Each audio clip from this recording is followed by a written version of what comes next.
Welcome to What's Brewing, a Project Zion podcast series where we usually ask the questions, what is mission and why does it matter? Tonight's a little bit different because at this live event, we're specifically talking about the process of becoming a welcoming and affirming congregation with the Harmony training. And we've got some great folks here to talk about that and their experience. I'm Blake Smith, and specifically tonight, I'm here with Linda Stanbridge, and we're going to be your hosts for this event. This is our second live event, and the first live event, in case you didn't get a chance to catch it or join us live, is available as episode 686 on projectzionpodcast.org. Tonight's live event will also be edited, transcribed, and posted as part of the What's Brewing series and should be available within a little bit over a week. We'll probably post it in a week and a half. Since this is still new to us, and those of you who follow and support Project Zion podcasts, I want to just give a couple of quick notes as to how this will work. If you were with us again on the first live event, you'll already know this. But we are broadcasting not only on Zoom, but we are also currently on Facebook Live through the Project Zion podcast Facebook page. And we want to be able to take your questions and comments for our panelists to cover as we go through the night, through this time, and also at the end.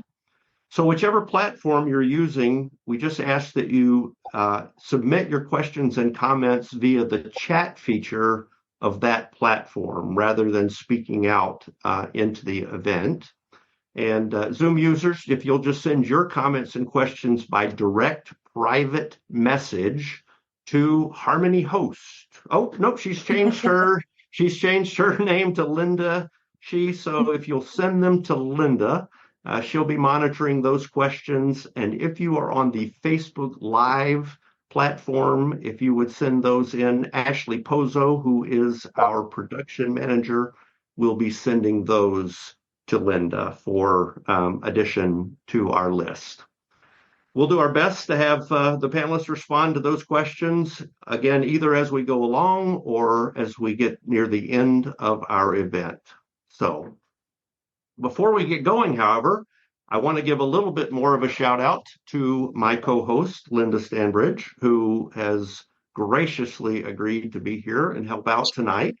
Linda is an invitation support minister for the Michigan Mission Center, where she focuses on new expressions and church planting and also some training. Linda is a high priest in the church and a two-time alumna of Graceland University.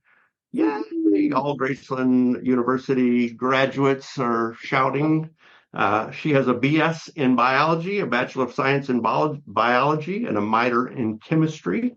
She also has her Master of Arts in religion from Graceland Seminary. And if that weren't enough, she holds a Doctorate of Ministry from the Ecumenical Theological Seminary in Detroit, Michigan, where she studied, and hold your breath, ancient Israelite prophecy and social justice.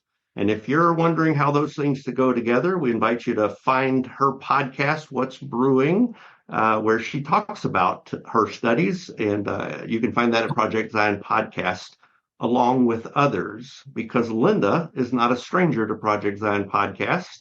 She appears before tonight in 7 other episodes of Project Zion Podcast. So we're just really glad to have her. She's not only an expert at Project Zion, she is also a former member of the board for Harmony, where she served 4 years as the chaplain.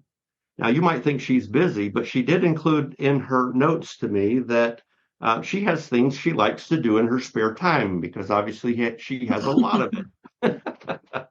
I forgot also, she's a mom of 2 feral children, and this is her description: one badly behaved dog and too many cats. And with that, in her free time, she enjoys gardening, hiking, birding, reading, and writing, and co-hosting tonight's event. So welcome, Linda. Thank you so much for that super generous introduction. Those are the things I dream about doing in my free time. Maybe someday. We probably all have a few of those. I'm sure. Well, our Thanks. topic for this event is the road to becoming welcoming and affirming, as I mentioned earlier. And we are blessed as a church to have such a top-notch training program available to us through Harmony. And that program is to help our congregations, of course, become welcoming and affirming. Linda, if you would, could you just take a couple of minutes to tell us a little bit about Harmony and the Welcoming and Affirming program so that everybody knows kind of exactly what we're talking about tonight? Yeah, absolutely. Thanks for that. So Harmony is a nonprofit that is separate from Community of Christ, but is focused on Community of Christ and creating an environment that supports full participation for the queer community and Community of Christ and all the ways that it's expressed across the church.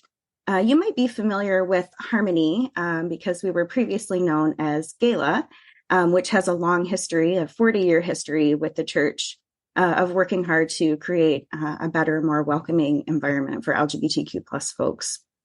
The Harmony Welcoming and Affirming program is probably the biggest project that Harmony has, although we have some other great things as well. Sacred Pause is a worship experience that we host typically the last Monday of every month. But in May, it will be the week before in order to accommodate Labor Day. So if you want to stop in and see us for Sacred Pause, it'll be not the last Monday, it'll be the one before. And it's a really great experience. If you hadn't had a chance to check that out, I think you would really enjoy that. And then, as I said, the other main thing that Harmony does is this Welcoming and Affirming program. That looks like about 10 meetings between an assigned facilitator and the congregation. Usually each of those meetings are about 90 minutes. It depends on how chatty your congregation is. I've had some congregations that, and it's a good quality, that really have a lot of discussion. And sometimes we have to remind ourselves to stay on track because we're having too much fun. But we shoot for about 90 minutes for each session, typically meet about 10 times. And usually I say, let's meet every other week or at least twice a month because we want to get kind of some momentum going as we continue to sort of deepen our understanding and start to think specifically about what welcome could look like in our congregation. So the first thing you do in the program is kind of brush up on some communication skills and conflict resolution skills, because hopefully what we're going to do is have some conversation that's going to push us at our growing edges. And sometimes growth means a little bit of discomfort. So we try to work on how we can welcome that discomfort into our experience. We talk about power and privilege also in the beginning of that journey. It's a really important thing to unpack as soon as we want to start talking about how we can be more inclusive and understanding of what's going on with marginalized groups. And these skills will help you when you're ready to talk about what the next marginalized group is that your congregation can specifically welcome and include. And then we go through some of the basics. We unpack that LGBTQIA2S+ acronym. We talk about LGBTQ+ history and Community of Christ, scriptural interpretation, and we run some scenarios too, kind of practicing some interactions.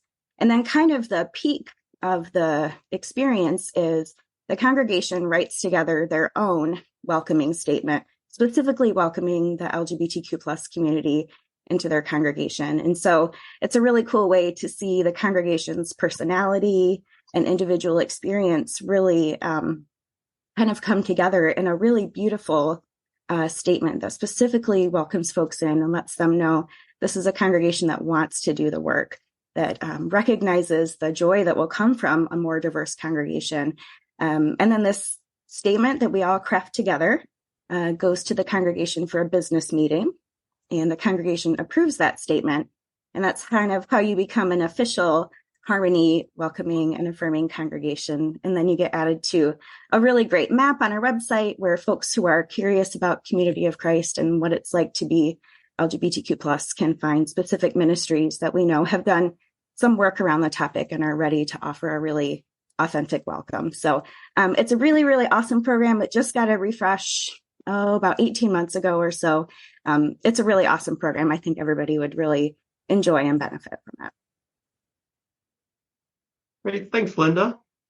Well, now it's time for us to meet our panelists. We had 4 panelists originally. Unfortunately, James Clark from the Reaching Out Center has laryngitis and wasn't able to join us tonight as a panelist.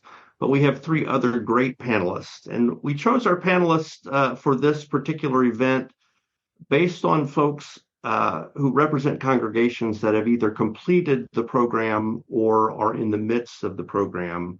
It's my sense as a Mission Center president and having congregations that are considering this as well, that they might be uncertain as to whether they want to move forward or whether they can handle it and those kinds of things. So I thought it would be helpful for us to get some folks together and have a conversation so they could share their experience and their story.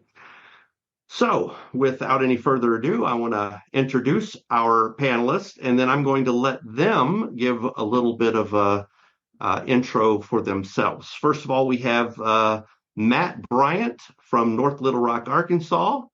We also have Nancy McClellan from Waterford, Michigan, and Humberto Tinsman. And I was going to ask him before we started this, so I'm going to say Juan Tabo. Oh, you got it. Juan Tabo. Yeah. Oh, close. All right, New Mexico. So really, really glad to have them and appreciative of their willingness to come and share their story. So let's start with Matthew. Can you tell us a little bit about yourself? Yeah, my name is Matthew Bryant. My pronouns are he and him. I grew up in Rochester, New York, about 30 miles from Palmyra, where our movement started. I've lived in 9 states so far. My work as a toxicologist and chemist, where I focused on new drug discovery development, spent about half the time in the pharma industry itself, and for the last 15 years in the Food and Drug Administration, where I work now. I was born into the church. My grandmother was introduced to the church up in the state of Maine, and I currently serve as presiding elder of the North Little Rock, Arkansas branch, and have done that for about the last 12 years. Great. Thanks, Matt. Nancy. Hi, everybody. I'm Nancy McClellan. I'm from Waterford Congregation in Michigan. We've relocated to Michigan about 4 or 5 years ago from the Chicago area where we met Blake. And our congregation is at the very end. I'm a co-pastor at the congregation. And we've just completed the process that Linda so nicely described, and we've very proudly crafted our statement, and it's been accepted by the congregation. And I'm delighted to say that people in the congregation are saying, hey, what's next? So we're ready to go. Excellent. Thanks, Nancy. And Humberto. Hello, everyone. As Blake said, I'm the co-pastor of the Juan Tabo congregation located in Albuquerque, New Mexico. I also serve as the full-time Mission Center minister for the Rio Grande Mission Center, which takes up parts of New Mexico and West Texas. I, with a team of wonderful individuals, helped lead the Juan Tabo congregation through the Harmony program, and overall, I know we're going to get into tonight, but overall it was a wonderful experience, and we really got to ask some great questions, not just of ourselves as a congregation, but also our community. Also in the church, I serve as a 70 with Larry McGuire, and I'm also one of the co-hosts of Ministry for Dummies, which is another Community of Christ podcast of all about ministry and how sometimes it can throw us for a loop. So, yes. Yes, and if you haven't had a chance to hear those, you can hear one last Friday. We cross-posted. Humberto and his co-host Jacob have been gracious enough to let us cross-post, but we wanted to do that to help introduce some new folks to their podcast. Unfortunately, I don't know Matt well enough, but I can also say about Nancy that if you need a room painted in your house, she is an excellent indoor interior painter. When we moved to Chicago, she and I came, closed on the house, and then went home to Ohio to pack the other house. And while we were gone, before we got here, Nancy and her husband came and painted rooms in our house that needed painted before we could move in. So just a little plug there as well. Yeah, I paint for pizza. Yeah. And Dairy Queen. I think we went to Dairy Queen too. Yeah. So. Yeah, That's ice cream and pizza. Off the key. All right. Well, let's get to the questions, and we'll start back with Humberto. I want you to take a few minutes to tell us what is it that prompted the decision to become a welcoming and affirming congregation through the Harmony program for you and your people? Yeah, definitely. So for our congregation, we were in the situation where the congregation before had done some work with Gala and had done some work and had some meetings, and we had members of the congregation who were part of the LGBT plus community, and we had friends and we had new members who were coming in. But as we looked around, we realized we had never really officially had those conversations, and we wanted to be a true, authentic community and wanted to be our true, authentic selves. And we saw a lot of red flags by just saying, oh yeah, we're a welcoming community, without doing the work or without doing the conversations. And I had known Linda from a previous hat of being a Graceland rep, and knew some other members of Harmony, and our congregation met, and we really decided that, okay, if we're really wanting to say that we are welcoming, that we are affirming to our community, both within the congregation and outside the congregation, well, we don't want to be blindsided by some of these hard questions. And we know that there are some areas, there's blinders that we each have, that we want to, do the work and have the hard conversations. So that's what really prompted us of saying yes and reaching out towards Harmony to do the program. And Humberto, I think Wantabo was the first congregation that did this program after we refreshed it. So they were really gracious to let us say, hey, can we try out this new program on you? And so it was a lot of fun, and we learned a lot together in that process. Yeah, honestly, it made it very, very special. And I think that added the level of interest and passion, because we're like, this is cool. We get to be part of something new. So yeah, I mean, I'm very biased, but it was a very, very positive experience. Great. How about you, Matthew? Well, our congregation's maybe a little bit different in the sense that it was sort of the cart before the horse situation. We had already been involved with the local Pride Festival for about 7 years as one of the community sponsors before we had signed up for the program. And so we had already done a lot of the early steps that the Harmony program kind of features. We already had a mission statement, although we revised it quite a bit during the program. We already gauged our level of support, who we could count on to help, especially in terms of, who could actually go to a Pride event and host an information booth and march in a Pride parade and do those sorts of things that perhaps are necessary. And we had to be careful. Of course, we live in a very anti-queer state in terms of the politics. And so we wanted to make sure that everyone involved in the actual events would be comfortable with that. So I happened to attend World Conference in 2019 was happy to be there for the merger events that created Harmony. We met a few of the individuals that were involved in this work, and it seemed like it'd be a great program for us to supplement our previous experience and work with the great material that Harmony used. And so we really benefited from the knowledge that we gained, in that training program, which I think we completed at least last year, maybe the year before that. So, I always wondered whether or not if we had done the program before we began our involvement with the Pride movements locally, whether we might have avoided some of the bumps in the road. But anyways, we certainly would recommend congregations to go through the steps that the Harmony program works with you on. Great. Thanks, Matt. And I would just say I apologize. I keep switching back from Matthew to Matt, and I'm going to try to stay with Matt. I asked Matt before we started which one he preferred. I had Matthew in my notes, so if I do that, I'm referring to the same person. Nancy. Well, I'm listening to the stories of Humberto and Matt about their congregation's journey, and I wish that there was some trigger, but I think our congregation simply had a critical mass of people where we looked at our enduring principles now and the worth of persons, and how foundationally that worth of persons emphasis has been part of our history. And we realized that we had a lot of people that were on the periphery of our congregation that didn't feel welcomed. And as we talked more, we realized that doing something about it, preparing ourselves, to be welcoming, even though we think we're welcoming to begin with, was just the next right step. It felt like the right thing to do as a congregation in this day and age, recognizing the worth of all persons, because we realized we weren't getting it right. We know we're not getting it right because they're not coming through our doors. The ones that have come through our doors have walked away and said, it's just still not a welcoming, safe feeling environment.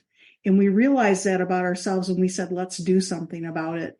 And we were so grateful for Harmony and for Linda, who has shepherded us through this journey that's been wonderful, that really our experience has been more of an experiment than anything else, saying, this feels like the right thing to do. Let's give it a try. And walking very thoughtfully and very methodically through it has made all the difference in the world. And I think that's the claim to fame that the Harmony curriculum really has. Well, those answers are really helpful for me. I hear a little bit about what sounds to me like there's a mix of some who knew exactly this is where we needed to be. We were kind of already on that road.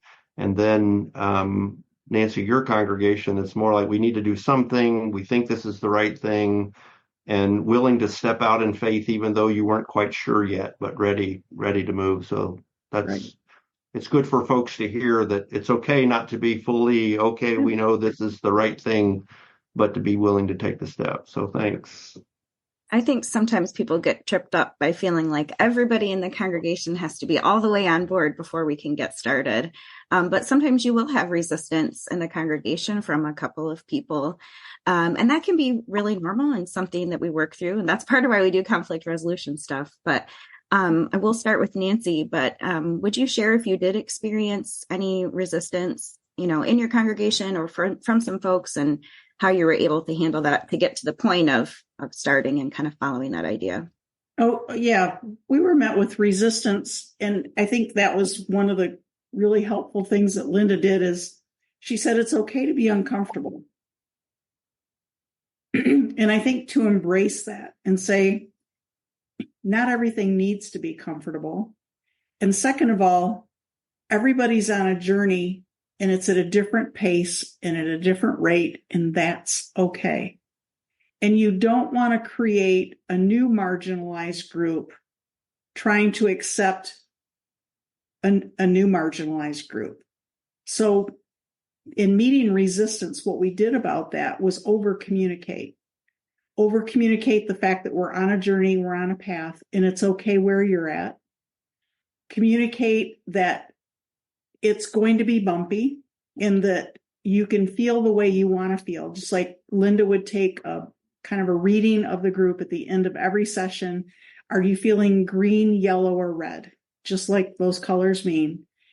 And giving people an opportunity to say, you know what, I don't like this. And then it became the job of the four of us that are forming the pastorate to touch base with those people and say, we can tell you're uncomfortable. Do you want to talk about it? And so while we were met with resistance, over communication, making it really clear that whatever you're feeling is acceptable, also engaging as many people as possible in that process, especially hitting them at the high points where we would make announcements during worship service when the most people were there, and having the class during snack time, because everybody shows up when you have food. It's just kind of a tradition in our organized religion, is that if you feed them, they will come. And that way, by engaging as many people as we could and constantly communicating what we're doing, where we're at, so that no one felt left behind or excluded, I think really addressed the resistance as best you can. And then also accepting that some people are going to refuse to evolve.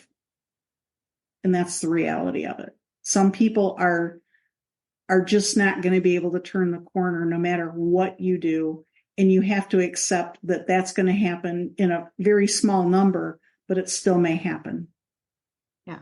And I think what you did as you're describing it is do such a good job of not letting it be the elephant in the room, that we continue to talk about it and make it okay that we're coming from different places and we're going to end up different places, but we don't let it be the thing that only gets talked about in secret. Right. Thanks for that, Nancy. What about you, Humberto? Would you share?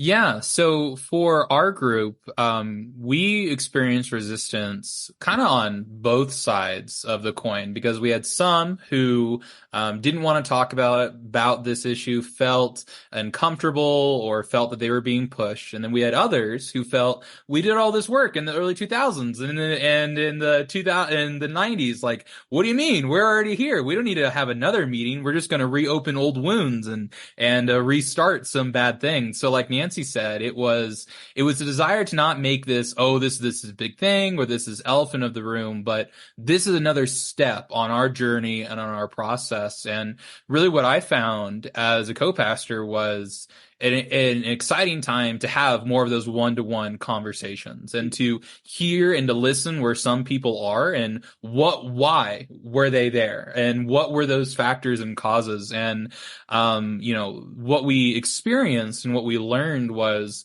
the more and more we met, and the more and more that we gathered together in that conversation, that middle ground became a lot larger every single time. And it wasn't because we were trying to force them and said, hey, we want this clean statement, and dang it, Linda's counting on us. Come on, we're the guinea pigs. But it truly was, okay, we're just going to continue to meet. We don't need any grand conclusions. We're just going to explore and share open and authentically where we are right now, with the complete understanding that that's going to change tomorrow, and that's okay. Yeah, absolutely. Yeah, thanks for that, Humberto. Matt, what about from your perspective? Well, for us, the resistance was mostly perceived by myself, in terms of not wanting to embark on an outreach effort to the queer community until I kind of felt comfortable enough within the branch and knew that I'd have enough support locally to participate. I had been involved with local peace and justice issues my whole life, and when I moved to Arkansas, I suddenly found myself elected to the board of a coalition for peace and justice. And so I was involved personally with these sorts of things. And then as things happened in our church, I suddenly found myself pastor of the congregation. So I decided to get our branch involved in, a very non-controversial topics such as peace and justice. And so we began participating in something called Arkansas Peace Week, where we, had a booth, we handed out literature, we had kids come by and do peace-related artwork, drawing the lion and the lamb and stuff, and handing out ice cream. And this was kind of a first step for me to determine just, who in our group could actually participate in these sorts of events. And so, but I did want the whole congregation to be involved and take ownership of that activity. And so during one of the 11 o'clock worship times, we had the whole branch putting together the information packets that we would hand out at this Peace Festival. And so even of those people who didn't attend the actual event would feel a part of that approach. And so when a few years later, when we ventured really thinking that we need to get involved in LGBTQ issues, because we had already previously done a little bit of work with Latter-day Seekers and things. And one of the things that approached them to that ministry was the LGBTQ issues in other denominations. And so I wanted to do the same thing. So I proposed at a branch business meeting, of all things, that we should become a sponsor, one of the local sponsors of the event, and that involved an expense. And so after that discussion and approval, we actually put together those same sort of packets so that everyone involved, even the more traditional people in the branch that maybe were a little bit less inclined to put too much effort into this, would feel an ownership. And when we came back from the Pride Festival, that first year we had good results and people enjoyed it, that they would feel, a part of that success. And so I think that was something that I learned, and obviously, since we have been involved, I think we've been involved with 9 Pride Festivals in our history. We've also been involved in the more politically oriented protests and counter protests and things of all these bills that keep coming out of our Arkansas legislature.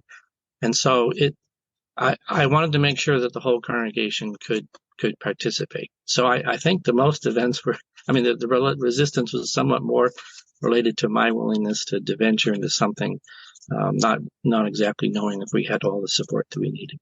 And I think in general, we have. I think you're talking about something really great, though, this kind of resistance that we have to, we don't want to hurt someone. We have to really know that we're going to work hard because we don't want to create harm. We want to make sure we're ready. Are we ready enough to do this? And that really shows how important that is to you. Yeah, such a good point. Yeah, I really appreciate that too, because sometimes we do hurt unintentionally. So to be mindful of it, the fact that you're thinking about that is so helpful in any of the justice areas that we work in. So thanks. And Matt, you've really begun to talk about lessons learned as you're talking about resistance. But I'm wondering if you can think of a particular, maybe a most difficult hurdle that you've had to overcome. Maybe it's something you've already mentioned. And then also, have there been any aha moments that have just really presented themselves? Well, the one thing I guess I've learned along the way, it is really, really difficult for queer people to venture into a church building, especially in a very conservative, anti-queer state like Arkansas. Many people have experienced nothing but trauma and rejection their whole lives, and the last place they want to be is at church. We did some work in our basement a couple of years ago, and a technician who comes once a year is a person born with sexual characteristics of both sexes. And so this person, as you can imagine, really faces trauma anytime they enter into a church building. And what in my discussions with the person, I show them all the materials happen to be around, and the person said that after coming a few times, really felt comfortable coming into our church. And so that was a really aha moment that, we can't overcome, years of our lifetime of trauma. You just have to be persistent. And so each time, it's not that I look forward to paying the $120 service fee to have them check out our system in the basement, but I do look forward to a chance to talk more with the person. And maybe one of these years, they'll come back and attend a worship service. But before that, they really didn't want to go into any church sanctuary, that didn't like actually walking through the sanctuary down into the basement. And I used to have to bring the person through to the basement directly without going through the worship. But now they're comfortable doing that. So I think we're making progress. I think that it's important to be there, participating in the rallies, protest events, talking with people in your booth, making sure that they see your banner marching in the parades, doing all the things before they are going to recognize that walking into our church on a Sunday morning is going to be a safe place for them. And, all the pride flags that you put up and all that sort of thing isn't necessarily going to convince them of that. And so you really have to spend the time working on those things. And so I guess it's a challenge. And, I think, but, having enough people who've maybe had some similar experiences, if they come from a background where they might have been ostracized a bit themselves, does give enough empathy so that they can help you with that effort. So I think that's kind of maybe the few things I've learned along the way. That's great and very helpful. I think we forget because we're so comfortable in our churches. And even when we talk about being able to just walk into any community of Christ, I can't tell how many times I've heard that, it doesn't matter where you go, you're always welcome. And to walk into the shoes of someone who does not experience that, as a matter of fact, has probably experienced the exact opposite. So thanks for that, Matt. Nancy, how about you? We experienced the same thing. Biggest lesson learned was that we only thought we were a welcoming congregation. And, I think that it is hallmark of our church that we feel like a warm people, very accepting people. But until we went through the Harmony curriculum, and walked through what welcoming really means to a marginalized population, especially the queer community. Until we actually did the work, we didn't realize what welcoming really is, what it really ought to be in terms of acceptance and unconditional love, and having the knowledge to interact in an appropriate way. My journey started back in Chicago Mission Center with Kylie Davenport, who's one of our elders in the church, who, kudos to Kylie, she was so patient with me and helping me understand what it meant to be accepting and use right terminology. And she always forgave me when I screw up. And, she still is my hallmark, huge example of why it's important that we're doing what we're doing. And being able to relay that to the congregation as Linda guided us through the curriculum has been really helpful to me. And Kylie, if you ever watch this podcast, you go, girl, because you're my hero for understanding why this is so important. And so learning, what does welcoming really mean is what it's all about. And I'm really proud of the work that our congregation has done, because it's been nothing short of miraculous. We have so much good news that has come out of this for individuals and for us collectively in going through this process and doing the work. Thanks, Nancy. Yes, being in Chicago myself still, I can say certainly that Kylie is a blessing. It does raise a question that is not in our lineup, but I think would be appropriate at this time. And maybe Linda, you might also have an answer for this. I think one of the things that is, as Nancy has mentioned, one of the things that's wonderful about Kylie is at a particular place in her own life journey where she is very comfortable with who she is and has been able to find place in her life, in her occupation, and all of that. And she is very willing to have hard conversations and allow people to ask really dumb questions without getting offended. How do you know when somebody's ready to do that? Because I think she has been a gift to me. Even before I moved to Chicago, she helped me with some things in Cleveland, but I think that probably there are others that might not be the case for. So I don't know if the question makes sense, but is there a way of how do you find folks like that who can help you through the journey and maybe even be an accountability partner to be honest with you and do it without being hurt? You want to take that, Nancy, or you want me to? Yeah. Well, Kylie, I've reached out to Kylie through our journey, and she's offered to come to our congregation and preach. Because what I love about Kylie is when she preaches, she's preaching the good news of Jesus Christ, not according to her sexual identity or her pronouns. She's preaching the good news of Jesus Christ. And that's what she is all about. But understanding her journey and hearing it firsthand from her for what she has had to walk through in order to be her authentic self is just really inspiring. And it is by the grace of God that she is where she is.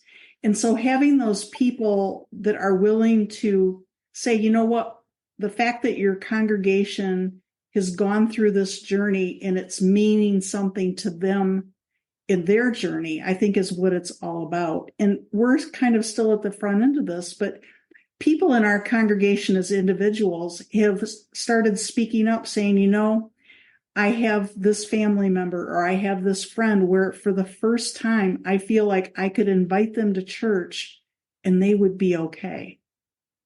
That's huge. And I know a number of people that are in that situation. I have a nephew that's a state representative, And he found his place in our church because of the welcoming atmosphere that is offered as a gay man. And he is openly gay. And I did talk to Kylie even before this podcast in order to have permission to mention her name. And her response was, well, of course. And so finding those people that are willing to speak up and provide that example is great, but I don't think every person is. And that was another advantage of the Harmony curriculum. It was to teach us that when people walk through our door, it shouldn't be quiz time of, you can ask them what their pronouns are. If it appears that would make them more comfortable, you might want to give them a tour of the church so that they can see that we have facilities appropriately marked to make them comfortable. But then they're just another person that's walked through the doors of the church. Welcome them, help them find a seat, feed them a snack. Because they simply want to be spiritually nourished. That's why they're there. And that's why we exist. Yeah, and you make a good point in there, Nancy, too, that I think the last numbers I saw were something like 20% of the population is LGBTQ. So we have these people in our lives, whether we realize it or not. And I think the truth is that when you are genuine in your desire to do better and to learn more, that is very evident. And you'll receive an incredible amount of grace. But learn how to apologize. And we do work on that in the program. It's really important and it makes a big difference. And understand, like Nancy said, not every person that we meet is going to want to be an educator for straight folks. And that's not their job. There are wonderful people who are willing to do that, who are all around us. And that's one of the great things about being connected to this group is that we can meet so many amazing folks who are willing to do that work. But I think just being really authentic in your desire to do better makes all the difference in the world. I think that's helpful. I want to give Humberto a chance to answer the question about hurdles and aha moments. Oh, do we have to? I think Nancy just ended it so great. No, okay. I'll share a little bit. So to share my own authentic self, I'll share the most difficult hurdle that I had starting this program, and that was as a young pastor, someone very new to the congregation, of rocking the boat. As a leader, you're trying to bring people together. You're trying, make sure everything's okay. You don't want to be too, you don't want to mess things up. Especially as our congregation, we were just in the beginning stages of our growth, and so that was a fear of mine. Of man, is this going to be something that is gonna cause division into a new group of people or a new group that's trying to form together? And what came down to my own personal reflection and prayer were the last two words of our mission prayer of grant me the courage to risk something new and become a blessing of your love and peace. That it takes courage to do the work that we're talking about. It takes courage not just from the congregation. It takes courage from local leaders having faith in the congregation that they can have these conversations. Because I hope the listeners have heard, this is not something that's easy. This is not something that we're walking lightly away from. It has been something that has been challenging personally as a group. But when we set aside that fear, when we focus on the mission of Jesus Christ, which is to bring people together, to create bridges, not barriers to Christ's love, I can't see any other pathway forward but doing something like this and doing it courageously, knowing that you're doing it amongst people who understand what it's like to be community of Christ, who understand what each of our congregations and mission centers are going through and how it is sometimes a scary time.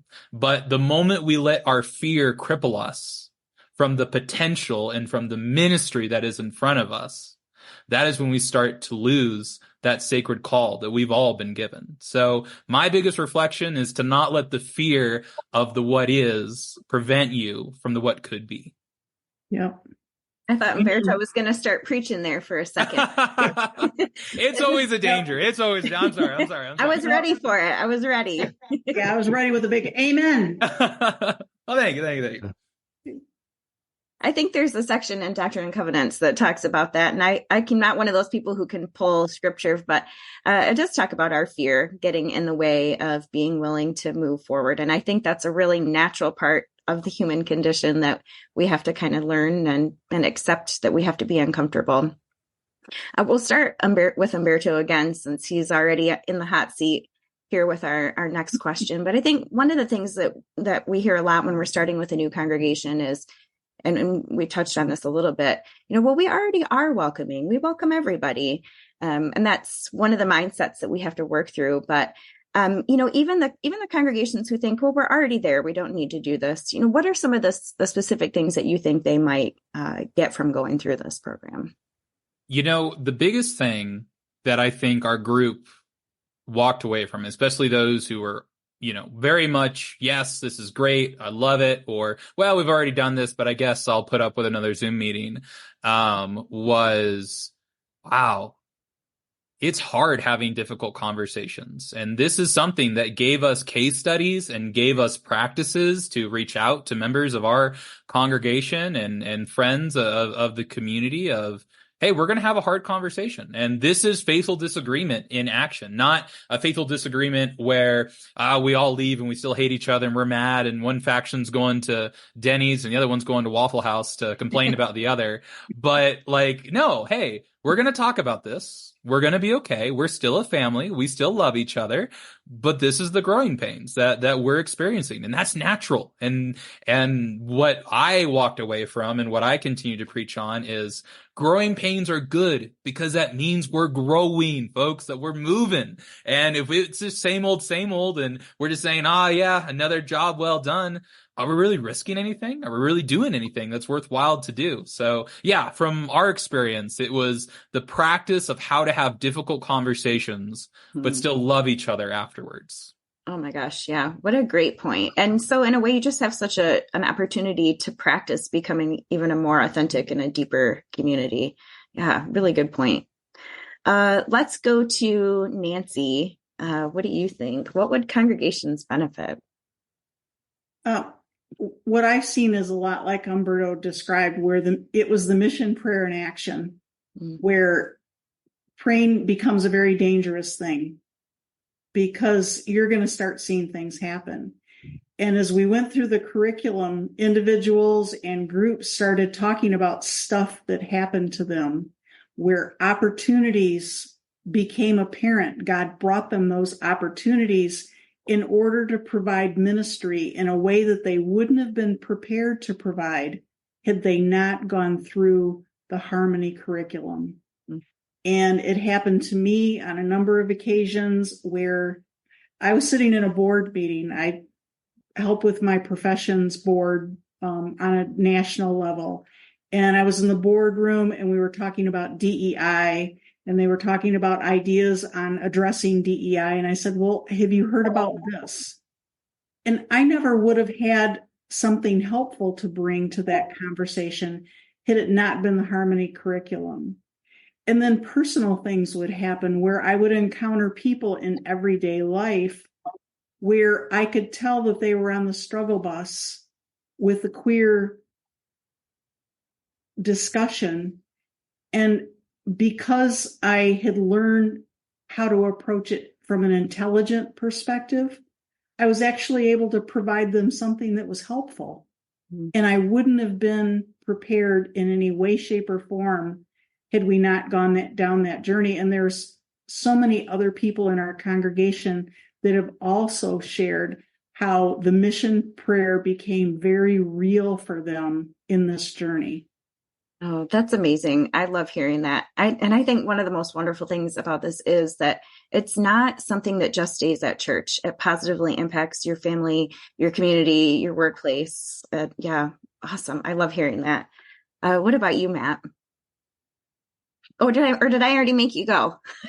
No, it's okay.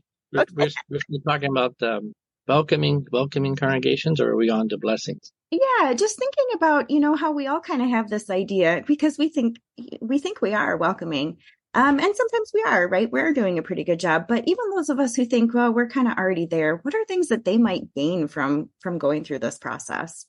Well, I've moved to this same congregation twice in my life, once to do my postdoctoral training, and then exactly 20 years later, to join the same agency as a full-time scientist. So they accepted this New Yorker right in the central Arkansas. So in general, I think the congregation is quite welcoming. But on the other hand, I probably look and except for my accent, talk very similar to everyone else there. So we may think we're welcoming because we see people that look and act very similar to us. And I think the challenge is, when people are a little bit different, then you have to have a little bit more knowledge to be able to welcome them.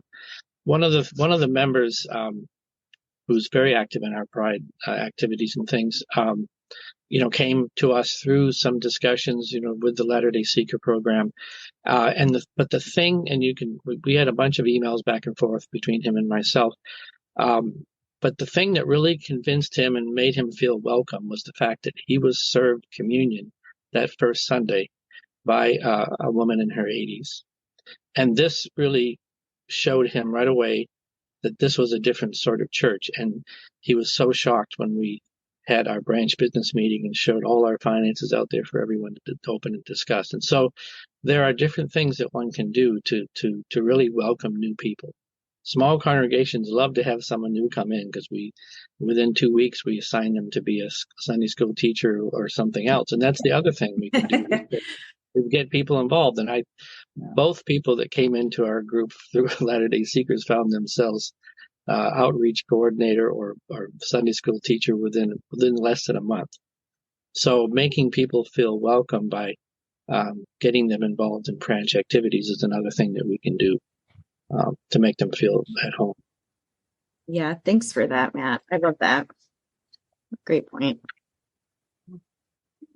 As our listeners can tell, if you're seeing the faces, those who will be listening to this later on, you won't get to see the faces of our panelists, but as they share their stories, they just kind of light up. And that is evidence of the response to the next question, which would be, what's one blessing? If you and there are probably more than we have time to cover in any number of episodes, but what's one blessing that your congregation has experienced as a result of having taken this step and being a part of this program? And Nancy, we'll start with you. For me, not only is it living the mission prayer, but I think that the other blessing is a sense of competence.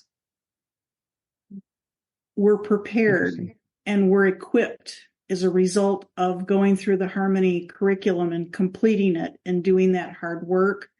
There's a sense within the congregation that we're ready to handle what the next steps are, where we actually engage in a more tangible way in our community and find out what could be the next steps. What are we going to engage in? To the point where, especially within the pastorate, we're making that a priority. So most congregations have lots of opportunities coming at them for community outreach, but we've decided to make this a priority because we don't want it to stall. We don't want that competence to fade or become just a dormant thing that's in the background saying, yeah, we got the badge. There's a sense within the congregation that we want to use this and we want to grow, we want to evolve in what we actually do. That's great to hear that in the midst of this already you're feeling that increased competence and confidence to be able to engage this and know that you can do it. That's great and helpful. So, Humberto, how about you? For us, specifically, it was like Nancy said, living the mission prayer, but also the beginning stages of the realization that we've always had, but putting it into action that the church is not just worship. If we're just meeting on Sunday morning for 1 hour, we are not doing church. But this is the building blocks to start opening our eyes and looking around our community and figuring out, where does Albuquerque need Juan to Bow? Where do we need to go? Who are the people that we need to serve? Who are on the margins who need the message that they are loved, that they are accepted, that they are supported by complete strangers just because of who they are? And that, I think, has been an amazing blessing that has led to growth of our congregation, has led to growth in our mission and to friends of the congregation. And our friend Matt has talked about it, has definitely grown the Latter-day Seeker program in our congregation. And it's a sense of newness. It's a sense of rebirth. It's a sense of excitement that is palpable when you walk through the door. And so, and people share like, hey, I'm doing this, I'm doing that. I'm taking the lessons that I have learned at church and I'm going out into my community and trying to make a difference. And if we walk away from anything else, if that's what we have gotten, I'm happy. I don't know about you. I'm a happy camper. I think that is a huge success, that we have inspired people into courageous action. And I think that's the biggest blessing we've gotten from this program. That's great. Humberto, I think you really need to work on your energy level. You're a little kind of low key, and I'm an audio editor's worst nightmare. So I've gotten a good microphone. They'll hopefully make it better. But yes, that's awesome. It's really encouraging to hear the energy and the excitement. So, Matt, how about you? Well, I can give Humberto some tips on being low key. So, anyways.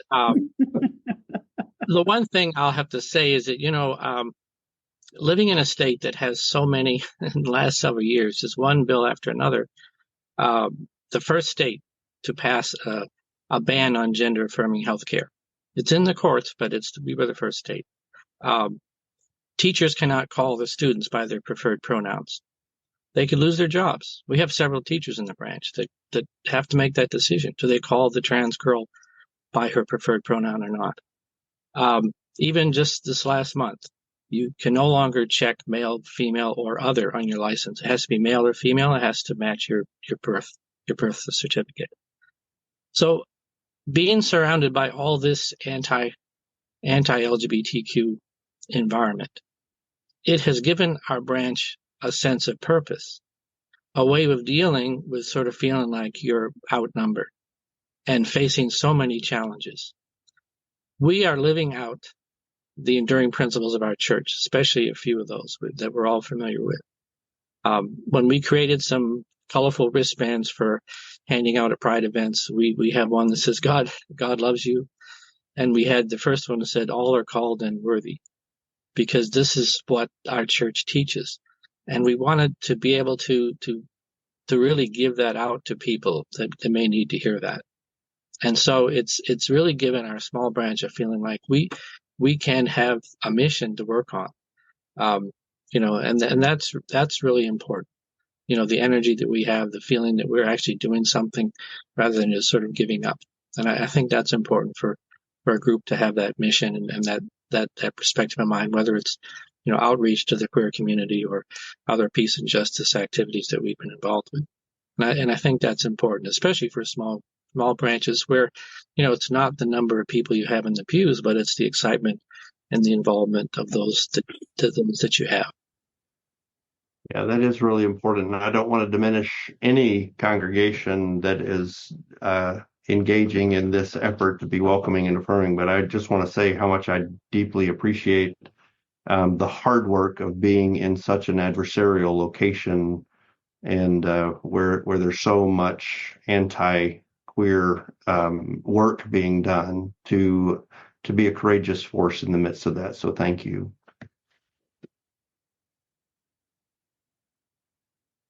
Well, you guys have given so much advice already as we've been chatting for the last hour or so, and it's been really awesome to hear from your perspective. But I wonder if you might have one piece of advice, or maybe your most important piece of advice for a congregation that's kind of exploring this or considering this.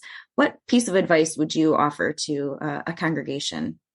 And we'll start with Nancy first. Probably my best advice is to, at every opportunity, testify of the blessings of taking that risk, of doing the hard work, of reaching out, of bravely praying the mission prayer, which we all know is a dangerous prayer, but testify of the blessings that come, because I think other congregations need to know that it's worth it. Mm-hmm. And that you're going to be blessed as a result of those efforts. because it's not by our own human means. Like everything else, we don't do anything on our own. We're just little frail humans, and we do our little feeble things, and it's God who amplifies all that and makes it all worth it 10 times over. So just keep telling of the blessings so that it'll spread, so that this will propagate throughout our church and be a meaningful impact. And poor Linda will get a break because she's working her patooties off to, make sure congregations get these resources. And we need to propagate it with her. I love that, Nancy, to keep pointing to the blessings and just noticing where God is meeting us on our journey, or maybe where we're meeting God. Probably God was already there, and then we looked around and realized how blessed we were. I love that. I love that advice. What about you, Humberto? So I'll give the same advice that I give to many people who are in a liminal space, and that is where you are now is not how you should be defining yourself or defining your community. Is how you change along the journey that will define who you are. And knowing that this is a journey, that one of the parts that we didn't really talk about a lot of the Harmony program is that it is designed for the level of where your congregation might be. So if your congregation is in a place where they've talked a lot about it, there's a specific line and program where you can do. If this is going to be a hard conversation in many different ways, either because of your area or because of your congregational makeup, Harmony has a program that's built for that group. So wherever you are right now, don't make that be the barrier of why, I don't want to do this.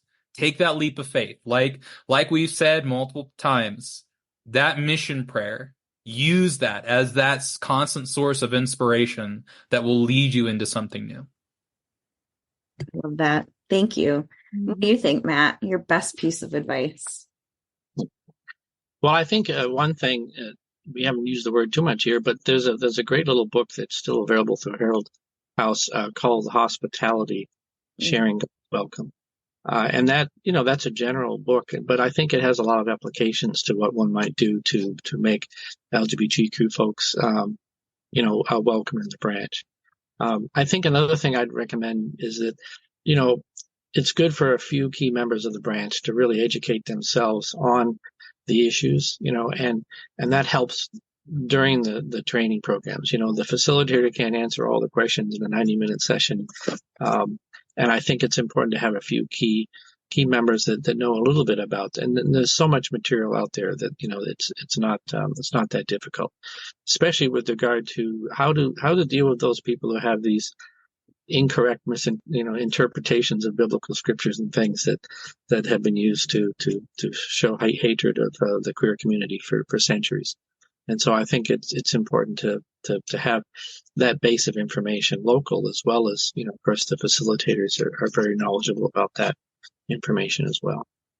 Yeah. And Matt, you're highlighting a really important thing that we kind of glazed over because there's so much to say in such a short amount of time. But one of the things that goes with the program is before your congregation dives in as a whole group, we have a group of 3 people, the support team, that get some additional training before the congregation starts, because Matt's absolutely right. We need these anchor folks who have at least kind of a leg up on this education, who are prepared to walk together, because the whole congregation is going to take this on and support each other. And so you get kind of a diet version of what's in the congregation course, so that we do have these anchor folks that really can kind of keep us all connected and have some extra information. Thanks for that. You guys all came with such awesome advice. I really appreciate that. Thank you.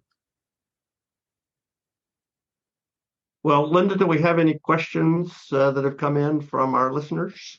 No? You guys have done such an excellent job. Oh, we just got one. We just got one. So here. All right. This is from my friend Beth. She's asking, can you tell us more about the sessions? And so it looks like these are some logistic questions as far as whether it's on Zoom or weeknights or Sunday school, and the level of participation from the congregation that we would expect. It sort of depends. Typically, you would meet on Zoom because the facilitator, and I'll put in a plug here that we need more facilitators. So if you're listening or watching and you're a person whose congregation has been through this, we need more facilitators. it's a good problem that we have a demand for this program. So we need some more folks. But it depends a bit where you are. If your facilitator is located local to you, they might come and do presentations in Michigan, or in Michigan, I do that, come in person and do that. But you could also have, someone who's assigned to you from 5 or 6 states away. So it sort of depends on who you're assigned to. I would say that most often congregations do it during the Sunday school hour or right after potluck, after worship, that sort of thing, because the best time to do it is really when most of your congregation folks are gathered together.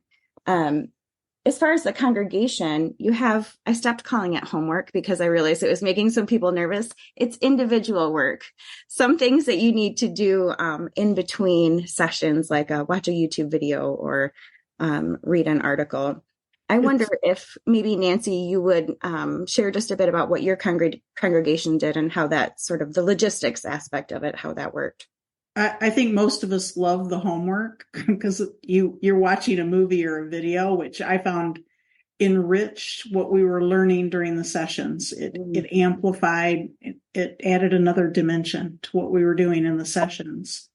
But I think our congregation, we never felt like it was overwhelming or that it was too much. So the format, you can tell, has been piloted and beta test and, whatever, because it felt comfortable for the amount of material, how it's broken up, subject matters. Now, some people went into it saying, genderbread? What's genderbread, man? Okay. It piqued their curiosity. Is what it did for, the way a lot of it was labeled. But I personally didn't get any negative feedback from anyone in the congregation about what was expected. So, like I said, that's great. Yeah. Homework was just plain entertaining. Good. I'm glad to hear that. And your congregation did it in sort of a hybrid way. So you had some folks who joined on Zoom and then also a group that joined at the congregation. So, and then sometimes I would come in person and sometimes I would join you on Zoom. So it was really nice to have kind of those flexible options. Yeah. Matt, I'm thinking that when your congregation did this, you did this during the Sunday school hour from the church building. Am I remembering right? Yeah. And our facilitator was Zilphia from Michigan. And she was great to work with.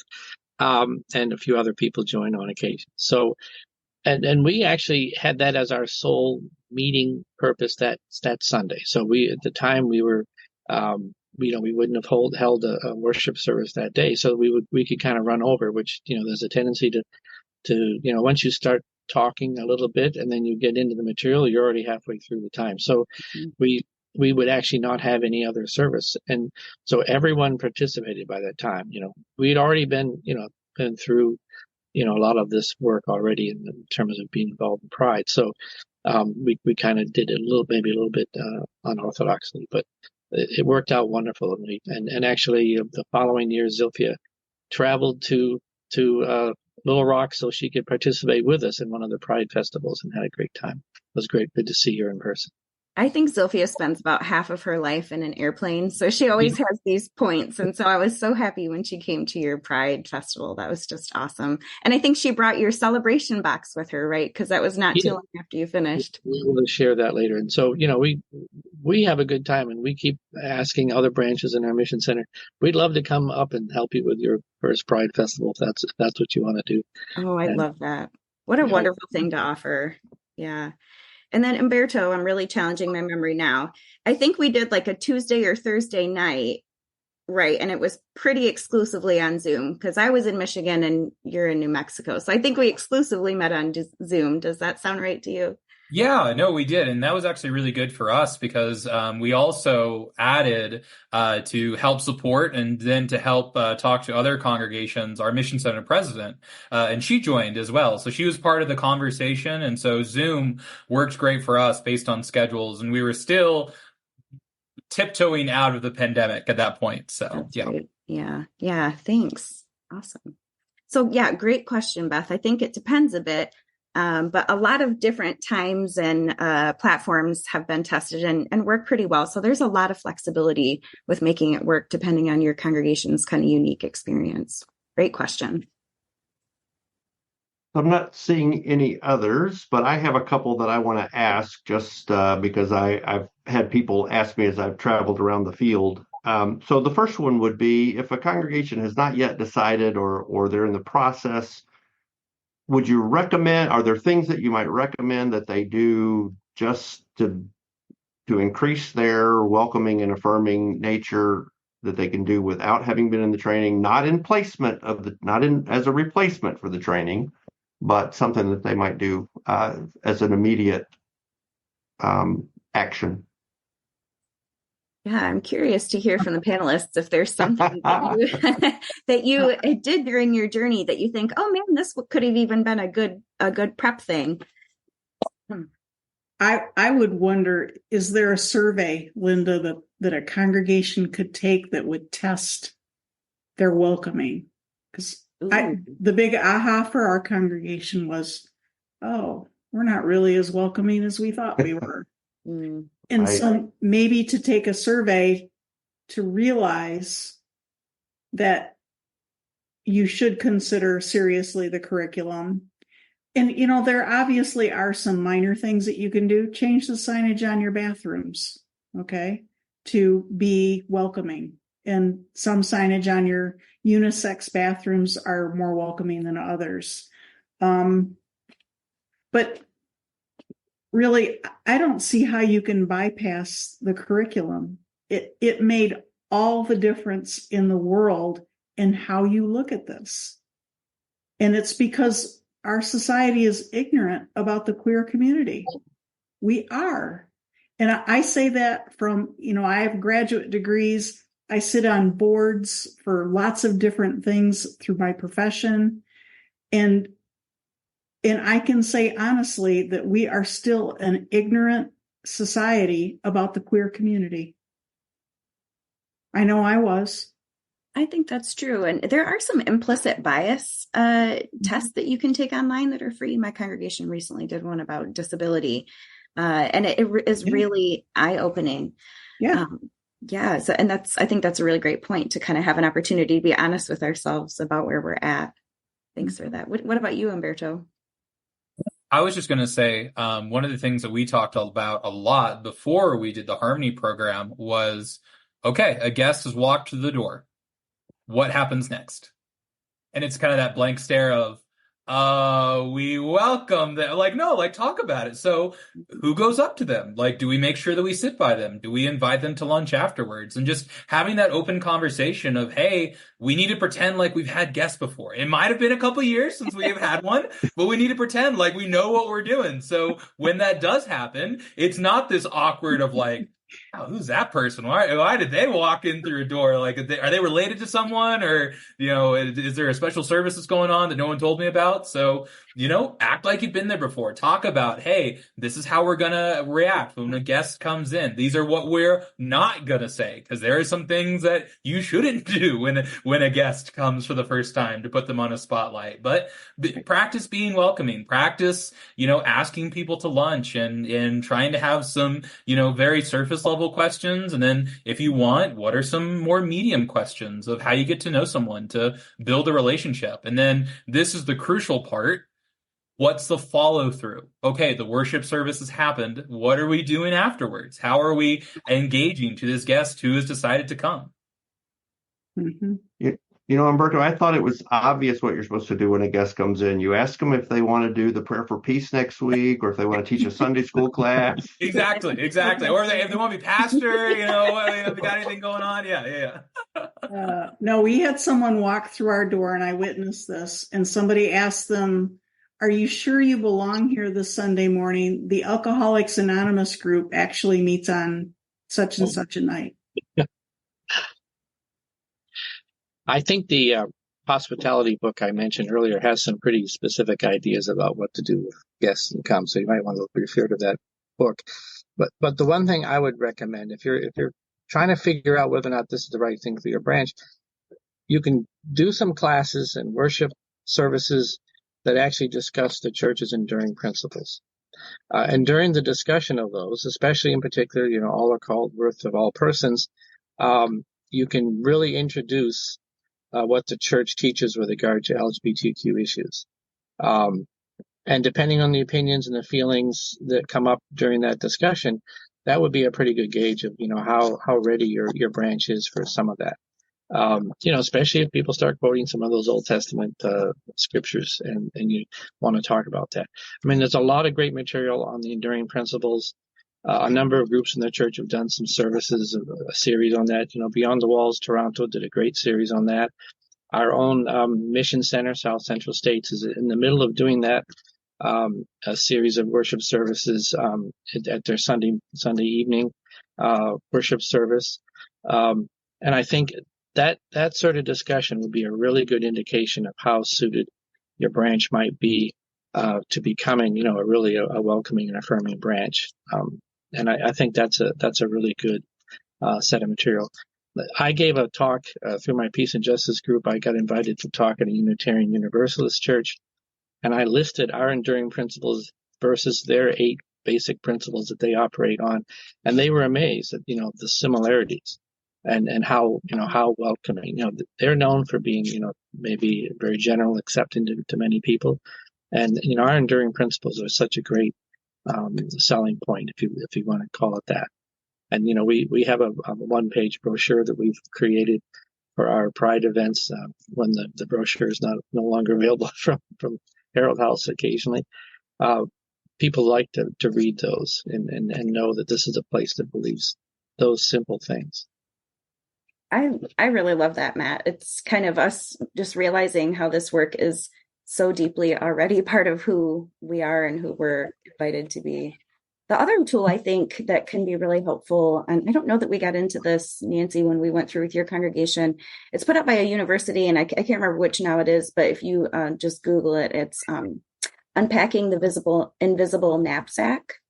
Mm-hmm. Unpacking the Invisible Knapsack. And it's a way of examining kind of power and privilege, which is a conversation we have before we really start digging into the meat of the program, because we really can't have an authentic conversation about this topic without doing a little bit of work on ourselves and kind of preparing. So that can be a great place to start too. Well, I cannot thank you all enough. I'm sure there are a million more questions that will come up, but the great thing is that we have some resources for that. Of course, I'd lift up first harmony.lgbt, and that is the Harmony website where you can make contact with them and ask questions and find out more about the Welcoming and Affirming program.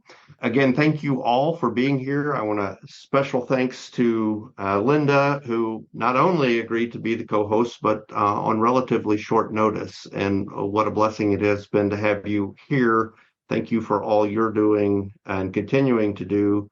And I hope you get some free time soon. But I may be calling you to fill up some of that free time myself. So anyway, but thank you. Thank you so much for being here. And special thanks also to our panelists, to Nancy and the Waterford, Michigan congregation, too, for all that you're doing and participating in this program and leading the way.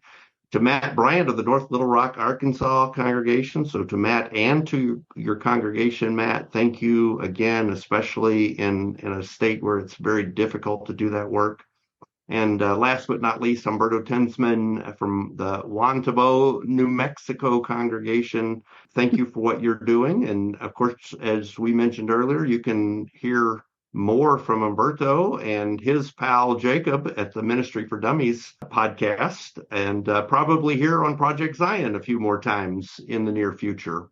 I want to also thank Ashley Pozo, our production manager, for doing all of the advertising for this event and for the work that she has done during the event. And finally, and perhaps most importantly, thanks to all of our listeners here at Project Zion Podcast. We wouldn't have reason to do this if it weren't for you. If you have any topics that you'd like us to consider for future episodes or live events for Project Zion Podcasts, please send those ideas to projectzionpodcast@gmail.com. To hear more from Project Zion Podcast, go to projectzionpodcast.org or find us on your favorite podcast platform. Have a great rest of your day.